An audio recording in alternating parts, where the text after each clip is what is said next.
Hi, welcome to Northland Kia. I'm Rob Wills, the General Manager, and I'm here to introduce you to the 2012 all-new Rio 5.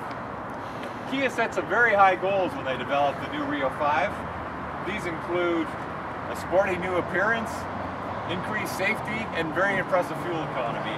And I'm happy to say they've hit all their goals. I think they designed the nicest looking subcompact in the market. It has a real European flair to it and a sporty look. They've managed to get this European character by going with a lower roofline than the previous generation and making the overhangs both in the front and the rear less. They've also increased the slope of this body line, which gives it a sporty appearance, and they've also widened the bottom of the door, which also gives it a sporty appearance. Moving to the back of the vehicle,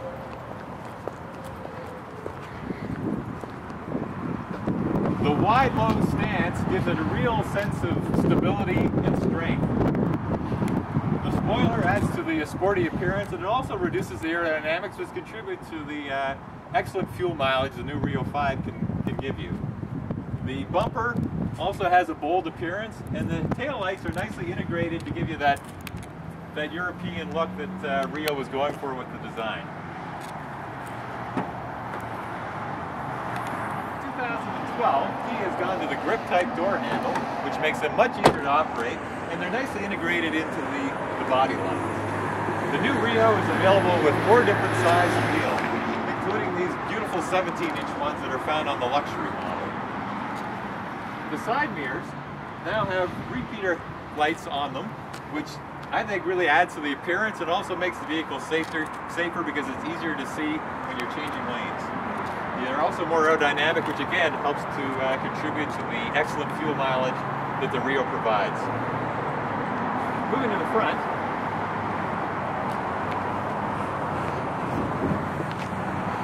the front end appearance really benefits from the next generation of the Kia Signature grille. Also, the headlights are very nicely integrated into the design, adding to the European flair.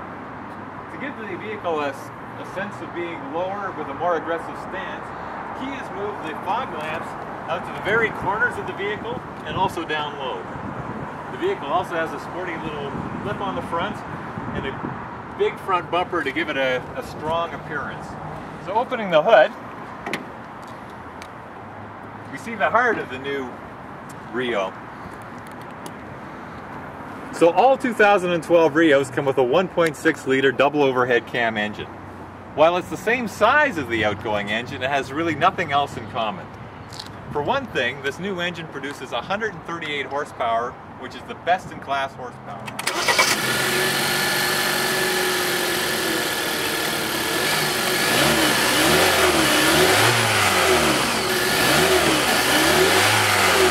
This impressive level of horsepower through technology. It has variable valve timing, variable induction, electronic throttle positioning, and gasoline direct injection. Well, that sounds like a whole bunch of gobbledygook.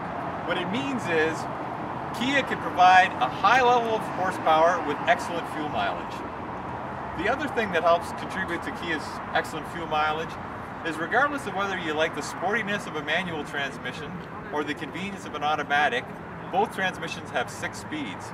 And with the automatic, it actually has a manual shift position, so you don't even have to give up the fun of a manual transmission when you choose the auto. So one of Kia's goals with the new 2012 Rio was improved safety. And there's 2 types of safety. There's passive safety and there's active safety. So passive safety means what happens if someone actually runs into you. Well, I'm happy to say that the 2012 Rio meets not only Canadian and US crash standards, but it also meets the very tough European crash standards. In Europe, they run vehicles into the stationary devices at a higher speeds. The Rio has passed those. One of the most interesting things that I found when I was researching the Rio is the use of extra high strength steel. So they've created a roll cage as part of the passenger cell for greater safety. So in the case that somebody runs into the side of your vehicle, it helps protect you. But one thing they've done that a lot of other manufacturers haven't is two of those extra high strength beams don't go all the way across. The reason they don't go all the way across is because they've attached the seats to them. So in the case of an impact, if a vehicle hits the side of the vehicle and it pushes in the door, the seat gets pushed in towards the middle at the same time, therefore creating a space for the occupant to provide even greater safety. So the other thing that protects you in the case of an accident is airbags. The Rio is equipped with 6 airbags. It has an airbag that goes the length of the top, so that helps protect both the front seat and back seat passengers' heads. It has airbags built into the front passenger seats, and it also has airbags in the front in case of a frontal collision. The more impressive stuff, though, is the active safety controls. So active safety controls stop you from getting in that accident, which I think is far more important than just being safe if you are in an accident. So things like anti-lock brakes are standard in the Rio, which you see on most cars now. It also has automatic brake force, which means that in the case of an emergency stop, the vehicle knows that you're trying to apply full brake power and applies it as soon as it senses that the brake pedal is being put down in a quick manner. Another thing that the vehicle has is, in addition to electronic stability control that helps correct oversteer or understeer, it also has vehicle steering control. What that does is, because the Rio is equipped with electronic power steering, if the vehicle senses that you're starting to oversteer or understeer, it actually can make slight steering adjustments for you to prevent understeer and oversteer before they even happen. Moving inside the vehicle, you can see that Kia's eye for design has continued with an excellent look of the dash and the seat materials. One of the things that Kia wanted to do when they introduced the 2012 Rio is to make sure that it's a leader in different luxury and convenience items, and they certainly have done that as well. The vehicle is equipped with things like steering wheel mounted radio controls, Bluetooth, cruise control, new UVO system which Kia developed in conjunction with Microsoft, so it actually will respond to voice commands, Sirius satellite radio, and the luxury model that even comes with a smart key, which means that you don't have to take the key out of your pocket either to open the door, unlock the door, or start the vehicle. Starting the vehicle is as simple as pressing the button. Now that's a real convenience. Other neat luxury and convenience features include a power sunroof, heated seats. In fact, all models come with heated seats. There's a place to plug in your iPod or a memory stick, which then can be controlled with the UVO system. In the pursuit of the best fuel economy possible, Kia has developed 2 systems. One is called Active Ecosystem, and it's available on all automatic Rios. What Active Ecosystem does is when you push the button, it changes the shift pattern and timing of the vehicle to optimize fuel economy. In fact, pushing that button gets you down to pretty close to smart car type fuel economy.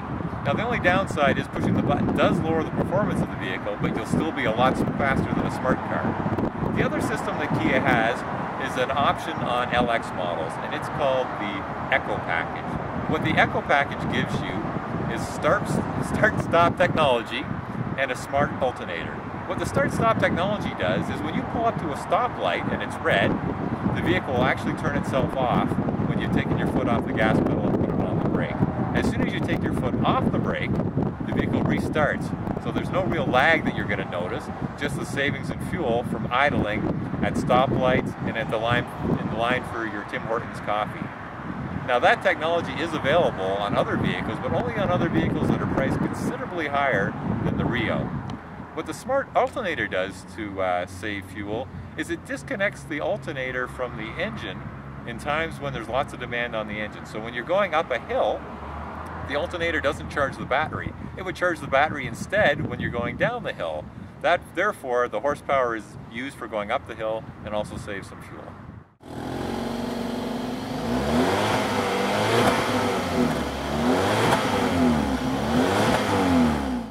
The last question you're probably asking is, how does it drive? Well, let me tell you, it drives great.